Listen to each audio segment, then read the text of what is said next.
Hey everybody, Professor Snart just checking in here. So it must be Friday, at least when I'm recording it, it's Friday. So you may be watching it today or sometime in the near future.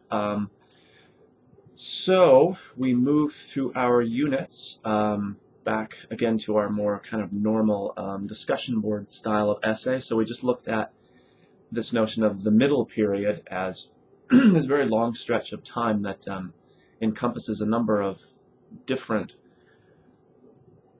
sort of cultural beginnings almost, and part of the middle period that we had looked at then is this notion of the Dark Ages, which is a really unfair characterization in many ways, but obviously is accurate, although I'm sure you could find dark elements to just about any age you looked at, including our own contemporary world.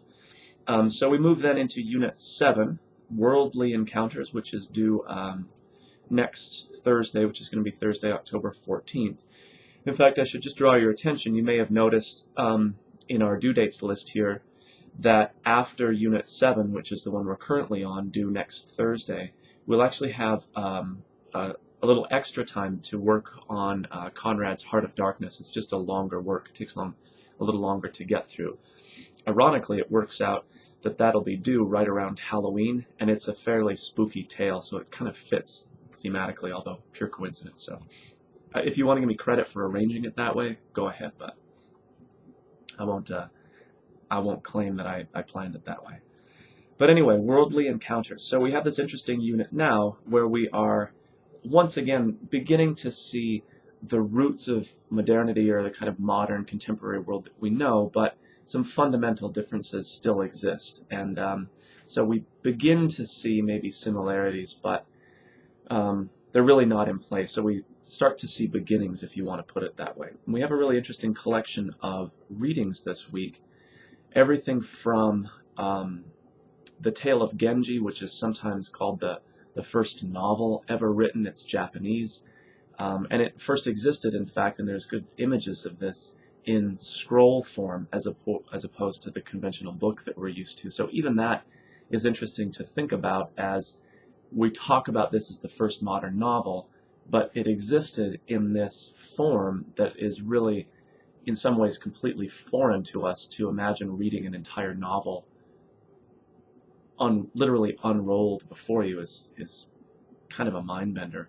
Although, and this is completely tangential, I'm really interested in issues of materiality, like how we access ideas, whether it's a book or on the computer screen or on a scroll, and you can kind of wonder the degree to which that whole scroll technology of just seeing a piece at a time rather than being able to flip easily between page 2 and 200, for example, has returned to us in the form of the Word document, where without some finagling, you're really stuck just scrolling. Literally we call it scrolling up the screen. In fact, when you navigate in the web, the things on the side that I'm flicking, which you can't see, are called the scroll bars. So there's this really fascinating way that whole technology of the scroll, the oldest form of, like the Tale of Genji existed, for example, and has returned to us in this very high-tech digital way. Anyway, in addition then to this reading, we have a couple of others. Cervantes' Don Quixote, which many people have probably heard of, if not actually read. It's one of those good examples of world lit covering stuff that you've heard about, but not ever actually experienced directly, or maybe just in very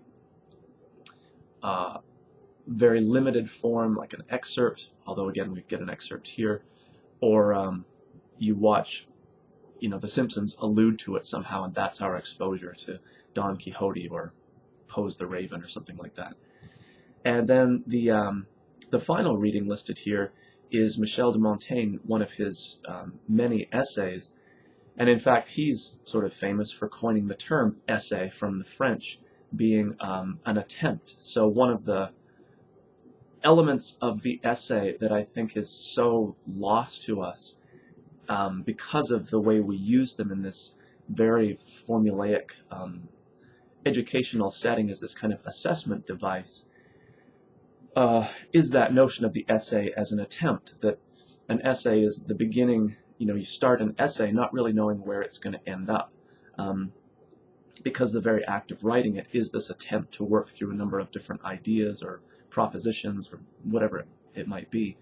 But of course, because of the way we use it in education, the notion of essay as a mode of assessment, it almost precludes people being taking risks, and attempting things that may not pan out in the end. So again, a sort of interesting, like the Tale of Genji, provides this beginning point that we're sort of familiar with, but is fundamentally different in so many interesting ways to think about. Anyway, I'll let you tackle the readings and contemplate as you do how familiar but unfamiliar they might be at the same time. And then, of course, our discussion board essay responding to 2 other student essays, pretty much the standard stuff we've been looking at. Okay, so as usual, if you have questions or concerns or anything going on, just be in touch with me, and I will talk with everybody soon.